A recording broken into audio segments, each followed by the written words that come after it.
Coming up on Good Morning Waverly, a new enforcing of a city ordinance could mean some changes for rental properties. Find out how this will affect Waverly. And what was one member of the Good Morning Waverly team doing on the side of a silo this week? We have the answer. And we'll have your full forecast coming up next on Good Morning Waverly.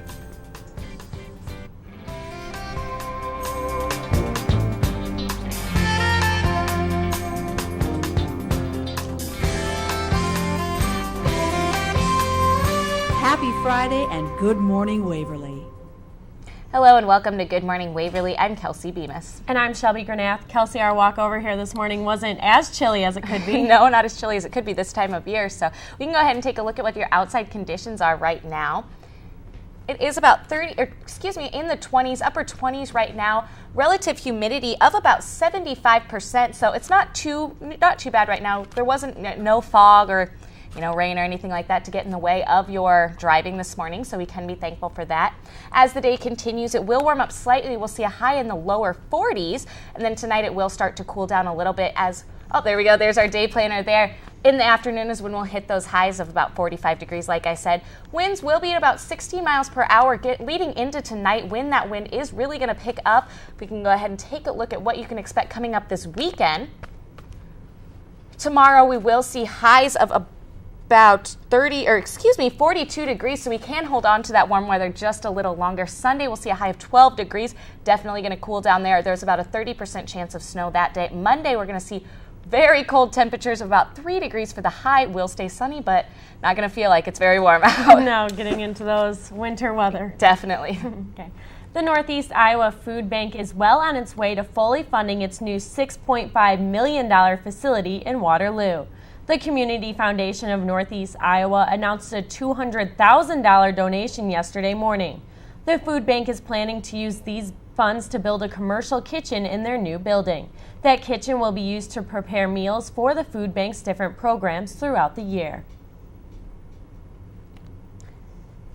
Lance Armstrong admitted to doping allegations in an interview with Oprah. He replied yes to her questions about taking banned substances to enhance his performance. On Monday, he apologized to the Livestrong Foundation, the cancer group he founded. Olympic officials have also stripped Armstrong of his bronze medal. He was earlier stripped of his 7 Tour de France titles. Overcome the disease. You win the Tour de France 7 times. You have a happy marriage. You have children. I mean, it's just this mythic, perfect story. Yes. And it wasn't true. 2 Iowans were recognized by Governor Branstad Monday for their service during Hurricane Sandy. Mark Jaquith and Levi Gulick of Waverly Power and Light traveled to Des Moines for a special ceremony in their honor. Both traveled to Long Island, New York early November, where they spent several days working cleanup efforts. The 2 were part of nearly 10,000 linemen who volunteered their efforts during the storm in Long Island alone.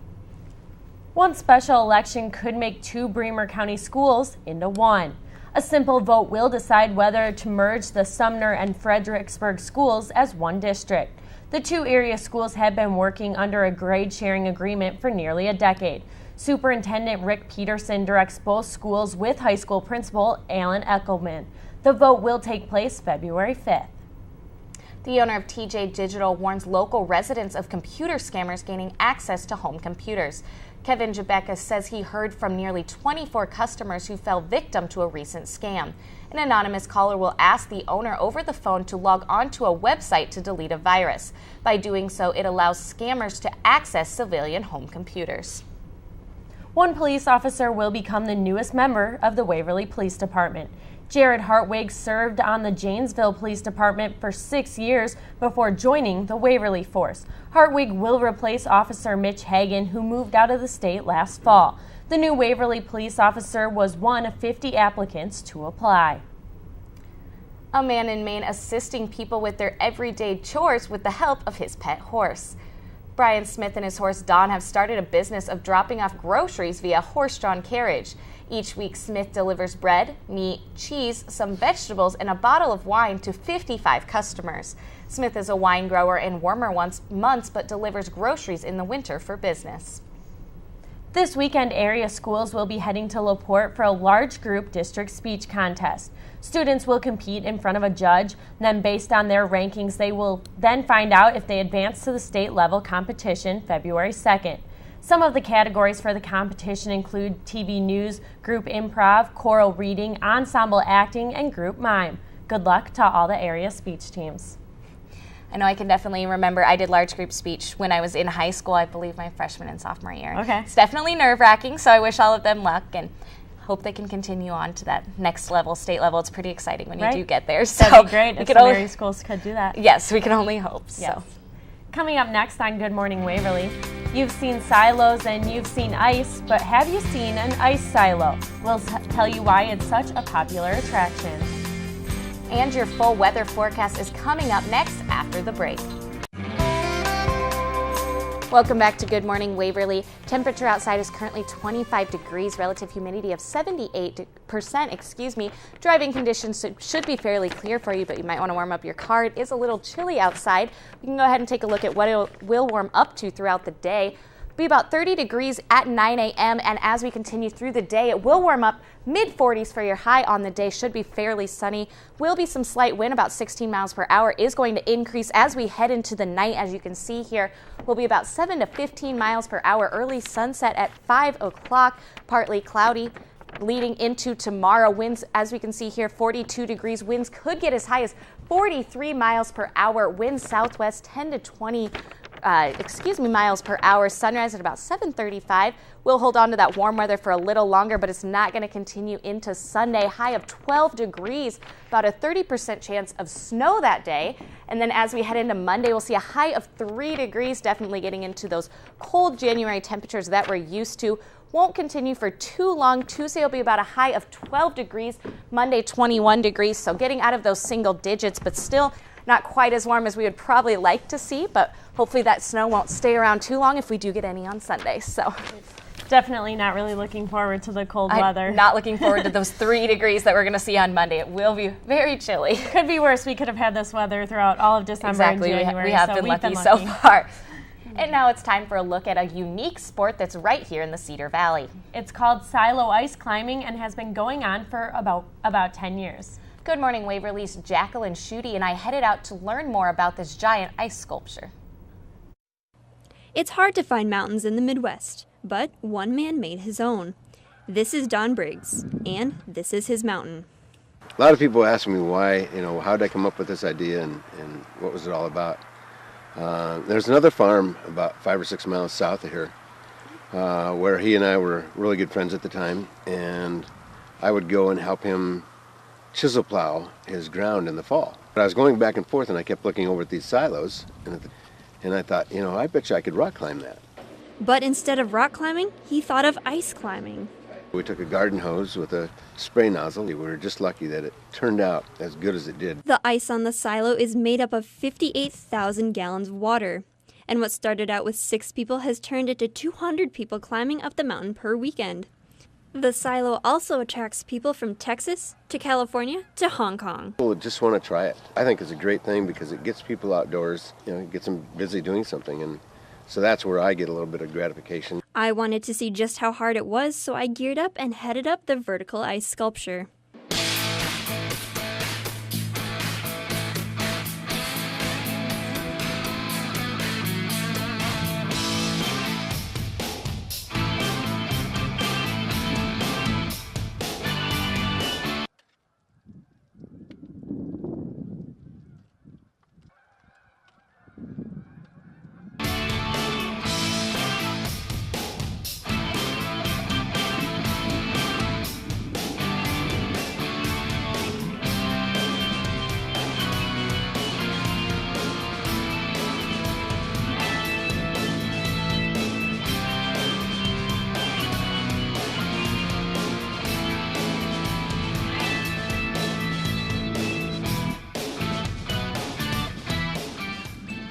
After climbing up half the silo, I realized I couldn't climb any more, but there's always next time.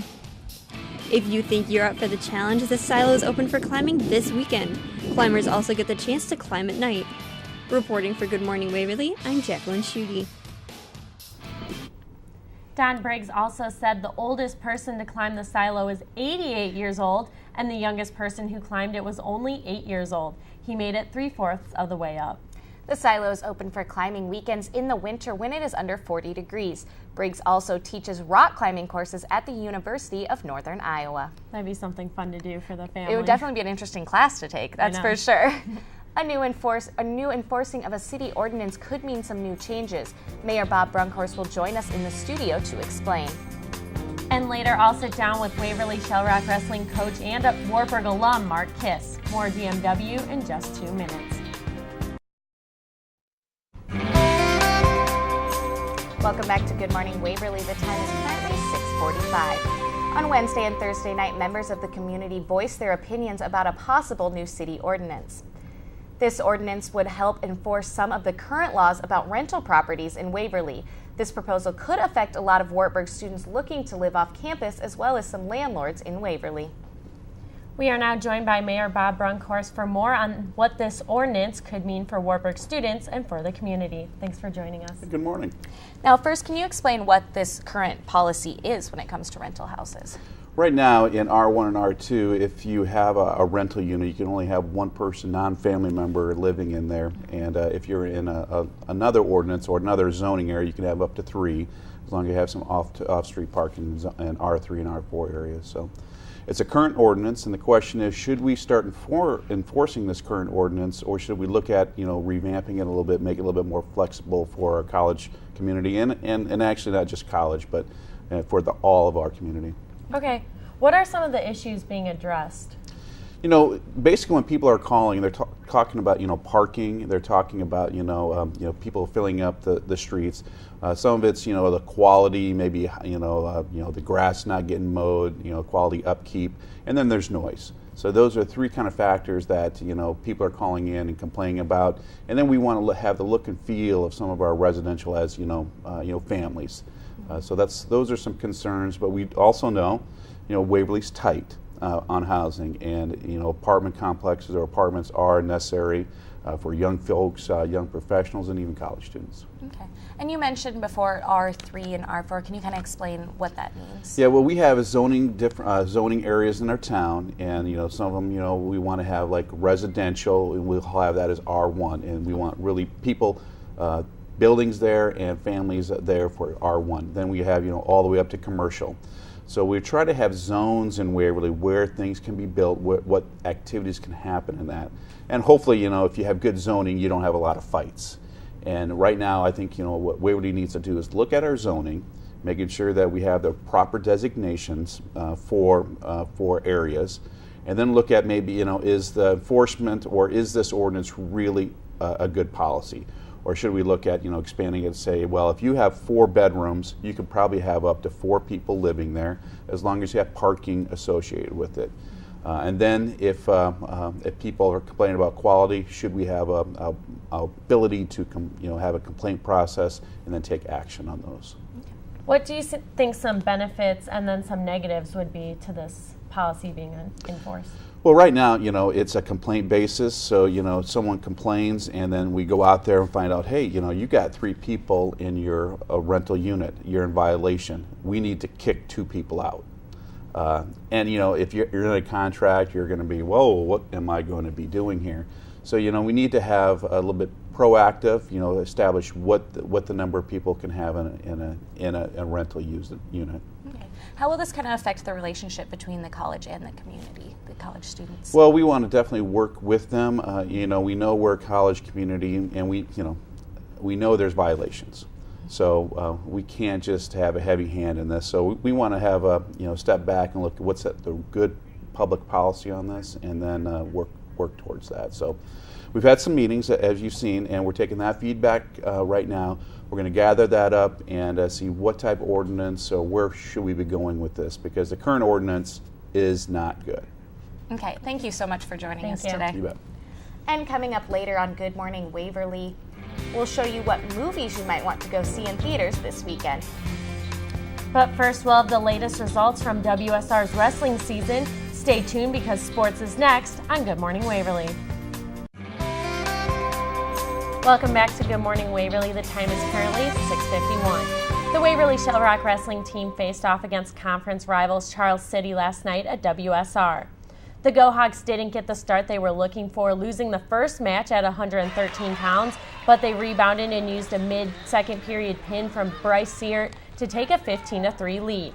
After dropping a couple of decisions, including a major decision by Jesse Etherington of Charles City, the Go Hawks were left clinging to a 15-10 lead. But WSR went on to win the next 5 decisions, including pins from Isaac Miller, Spencer Deerfield, and Adam Walther, on their way to an easy 40-22 victory.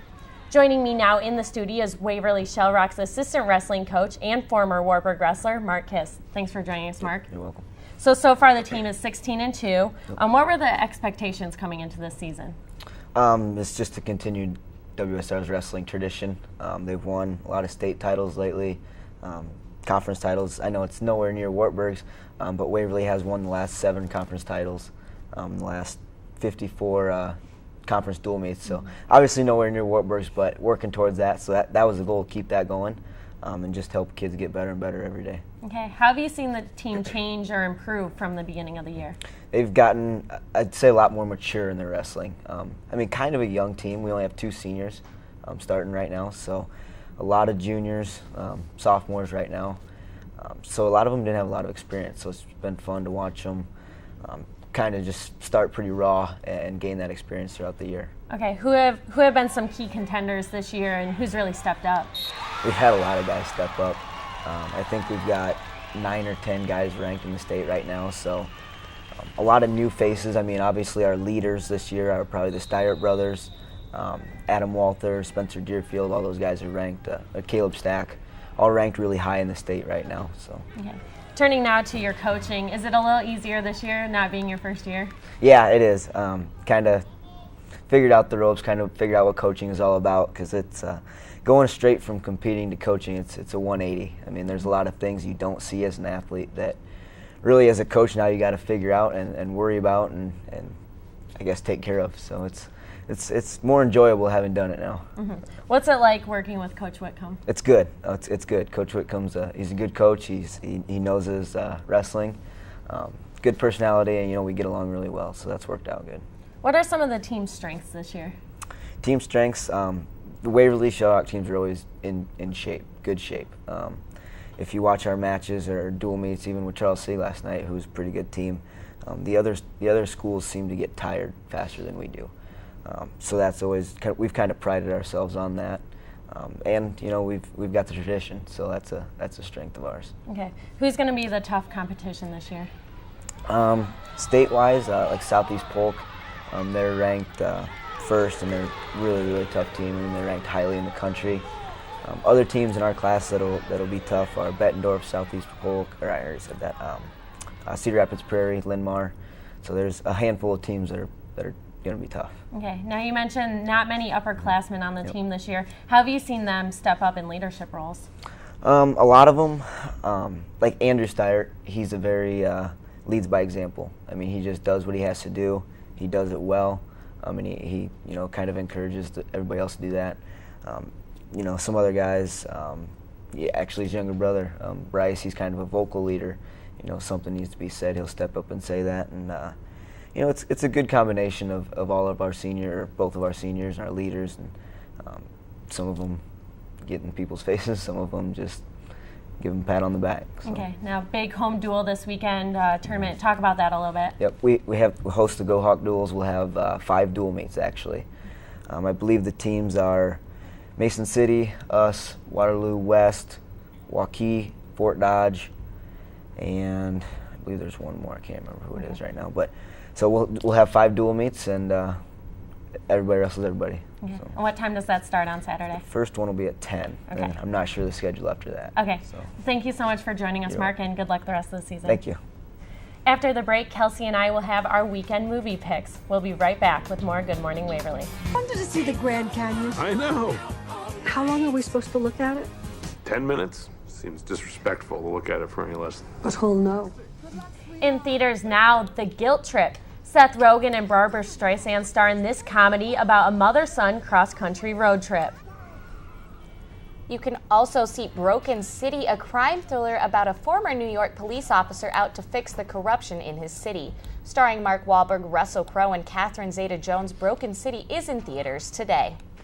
So a lot of good movies with some good actors out right now. Yep, definitely. The first one definitely looks funny, I guess you could say. Two very different movies that we looked at there, but right. I know I've seen Russell Crowe in Les Mis, so he's all over the place today. Right. So, yeah. Okay. One weatherman showed his artistic side after encountering computer problems on Monday. Andrew Kozak of KTUL in Tulsa, Oklahoma, was preparing for his show when the computer crashed, leading to some last-minute improvising. Kozak got creative by drawing out his weather graphics with paper and markers. He even drew out his feelings when the computer crashed. Kelsey, we almost had that problem this morning. We did, yeah. We got in this morning and the weather wasn't quite ready, but thankfully we got it figured out because I don't think I could draw. I would have loved to see your weather graphics, I would have loved though. to see that. It wouldn't have been as good as that. Yeah. So.